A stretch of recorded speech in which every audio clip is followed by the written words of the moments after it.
29वें पारे की तीसरी सूरत सूरतुल हाक़ा की आयत नंबर 29 में अल्लाह ताला फरमाते हैं, क़यामत वाले दिन जहन्नम में जाने वाला शख्स कहेगा, मा अगना अन्नी मालिया, क्या हो गया आज मेरा माल मेरे काम नहीं आ रहा।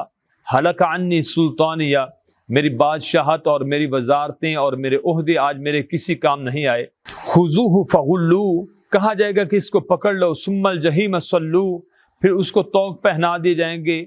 सुम्म फी सिलसिलतिन ज़रउहा सबऊन ज़िरान फस्लुकू, 70 गज 70 हाथ लंबी एक जंजीर में इंसान को परो दिया जाएगा और जहन्नम में फेंक दिया जाएगा। तो उस इंसान का अल्लाह ताला ने गुनाह भी बताया कि उसका गुनाह क्या होगा।